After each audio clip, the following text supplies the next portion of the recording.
Just imagine, is there anything more unbearable than an invasive mother-in-law? Yes, when this same mother-in-law is a benefactor while living at the expense of others. That's exactly what happened to a woman who, for weeks, fed an unwanted guest, reached her whims and rudeness, until one day he heard Pearl, "Why do you complain?" And he even tried to expel the owner of his own residence. It was the drop of water. Good night, dear listeners. I am Andre Branco, and it is with great pleasure that I receive them here, on the Family Secrets channel. Today I will share with you a story that will make you jaw-dropped. Prepare for a narrative full of twists. It all started when Galina Eduardovna, the mother-in-law, appeared at her son's house with the excuse that she needed to be just a few days. The reason? A renovation in her apartment that, she said, was taking longer than expected. Christina, her daughter-in-law, saw no problem. After all, the mother-in-law looked like a reasonable woman, and the house, with 3 bedrooms, had plenty of room.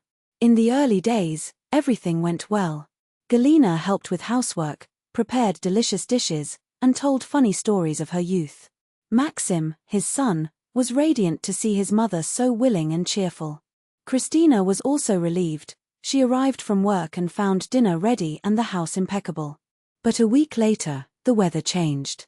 The mother-in-law began to criticize the organization of the house, the way Christina cooked and even the willingness of furniture.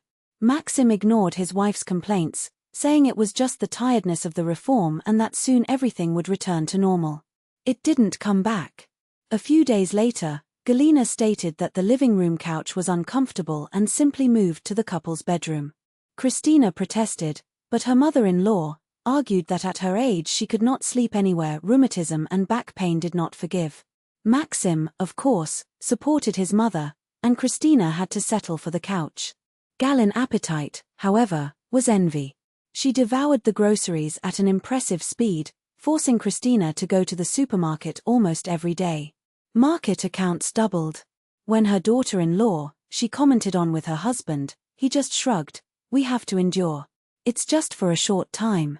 But the little time was endlessly stretched. The reform? No sign. On the other hand, Galina felt more and more comfortable in the house of others. He started to change his bedding, rearrange the dishes in the cabinets and throw away what he considered useless. Among the victims of their cleaning were Christina's favorite cups and a bath towels, a friend's gift at the wedding. Maxim talks to his mother, Christina asked, once again. "She threw my towels out." "Don't overdo it, Christina. My mother just wants to help." "And you cling too much to material things," he replied. "But this is my house, our house," corrected his wife. "And she's from the family," said her husband, as if it justified everything. Christina bit her tongue. The house, in fact, was hers, her grandmother's inheritance, received even before the marriage. But he preferred not to enter this discussion, thinking that the most important thing was to preserve family harmony. Meanwhile, Galina intensified her particular reform. He ripped half the plants, claiming that they accumulated dust, exchanged all the curtains for their own home, and changed the furniture in place according to his taste. Christina felt as strange in her own home. The situation exploded when the mother-in-law decided to get rid of the books. Christina was an avid reader, with a library of hundreds of volumes. Arriving at work, he found the shelves in half empty and, outside, piles of his favorite books thrown near the trash. "Galina Eduardovna, what does that mean?" he asked, trying to contain the fury. "It means it's time to organize this mess," replied the mother-in-law, impassive. "Both accumulated garbage, books full of dust, taking up space for nothing. Nowadays everything is on the internet. It's my books. You didn't have the right to throw them away." Christina countered. "What do you mean?" Galin indicated, raising his hands. "I'm getting the house, and you still accuse me." "Maxim, talk to your wife, she has no respect for the elders." Maxim, as always, took sides of his mother. With a sigh, he tried to convince his wife that the mother-in-law knew how to organize the house and was not worth fighting for some books. Christina came out in silence, spent the whole night picking up her trash books. Many were destroyed, irrecoverable. The next day, Galina announced that it would be a great idea to make a renovation in the house, overthrowing a wall to make the space more modern and wide. Maxim loved the idea without even consulting his wife. "Wait there," Christina intervened. "This is my house. I don't want any renovation." "Yours," the mother-in-law mocked, with a gesture of contempt. "Married to my son and still want to send a loan? This is not right." "The house is in my name," answered Christina, cold. "And no one will move here without my permission." Galina's face contracted. Clearly, she did not know that detail and said that the property was from her son or, at least, a shared well. But quickly, he recomposed herself. "See, Maxim? What a wife you got, your own home, and you don't even trust your husband.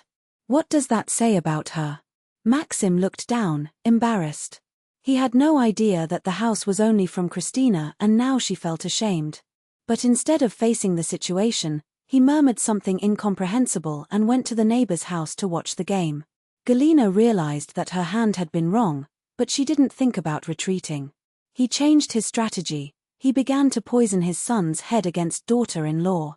According to her, Christina let her go hungry, buying cheap food, did not clean the right house, was thick and do everything so that the mother-in-law would feel unwanted.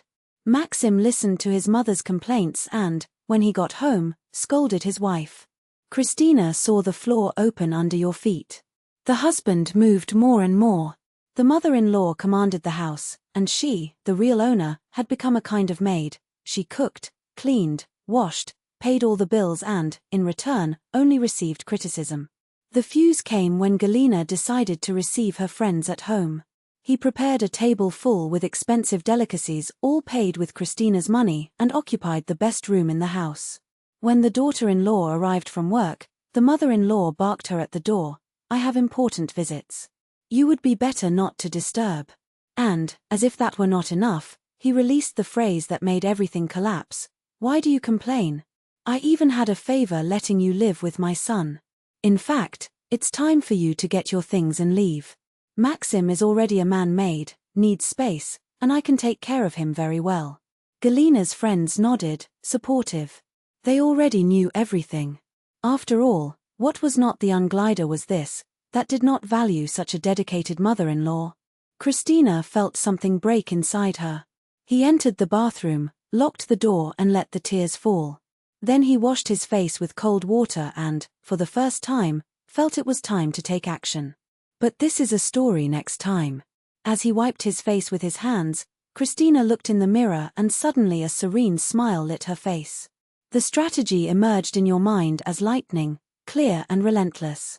The next morning, while Maxim went to work, she approached her mother-in-law with a calm that surprised her herself.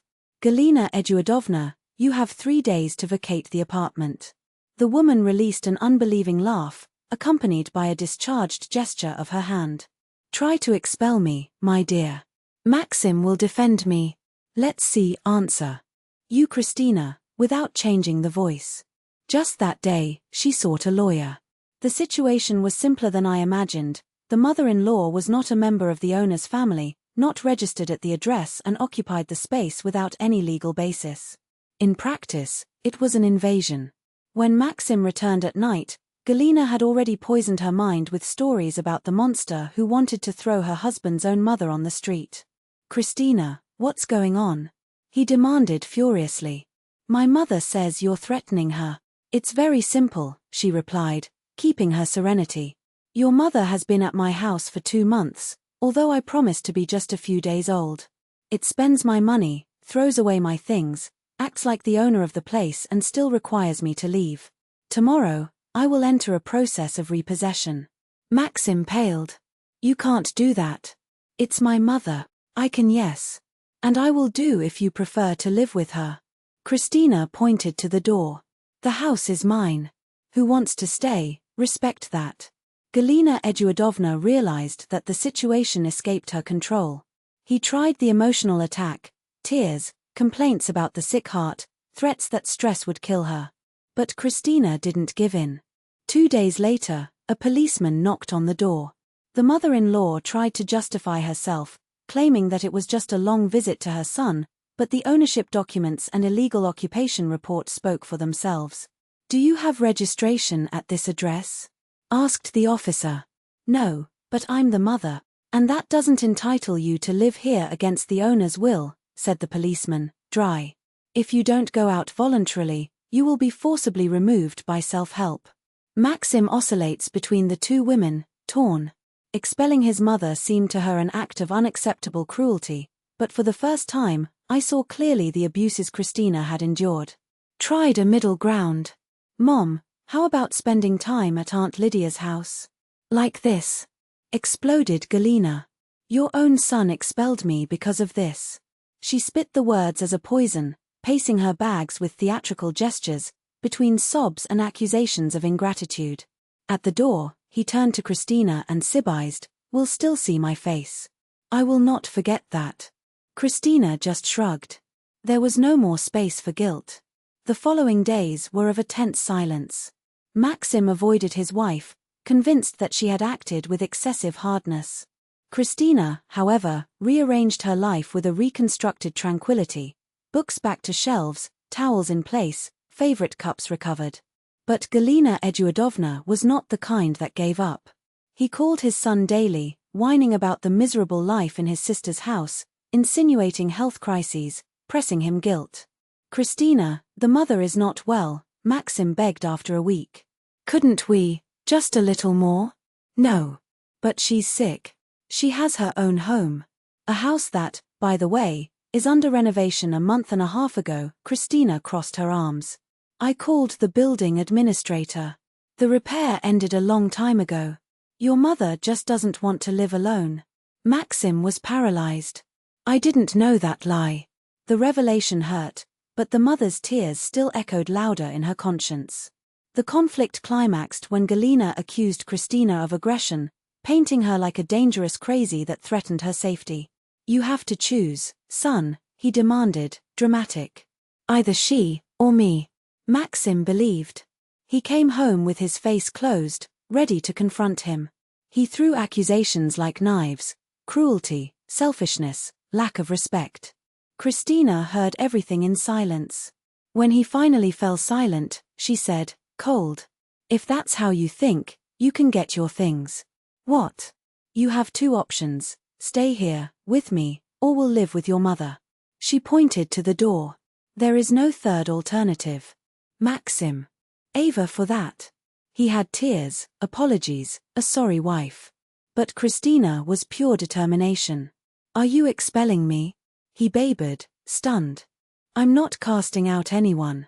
I'm giving you the chance to choose. A man who allows his wife to be humiliated and displaced from her own home does not deserve my respect. Much less my love. The night was long. Maxim rolled into bed, tormented. On the one hand, the love of the wife and the awareness that she was right. On the other, the loyalty to the mother, who had always been her absolute reference. In the morning, he tried one last appeal. Christina, please. Let's try again. The mother promised to behave. No. But she's old, alone. She is 57 years old, Maxim. It is perfectly capable of taking care of yourself. Christina was relentless. And you won't step back here. In the end, he chose his mother. Christina did not stop him.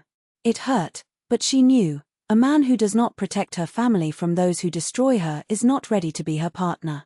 Galina Eduardovna celebrated the victory, but the joy was short-lived. Living with an adult son under the same ceiling was not the paradise he had imagined. Maxim arrived late, spoke little, and his mood was a permanent shadow. Guilty of Koroya, he missed his wife and gradually began to see his mother with other eyes: his excesses, his manipulation, the obsession with control. The discussions became frequent. You made that choice yourself, Galina remembered, defensive. It will be, he replied, bitter. 6 months later, Maxim appeared at Christina's door. He called, he wrote, he pleaded. Promised that everything would be different. But she had already followed ahead. It's late, he said without a grudge. Now I have a man who knows what his wife is to protect. The news destroyed him.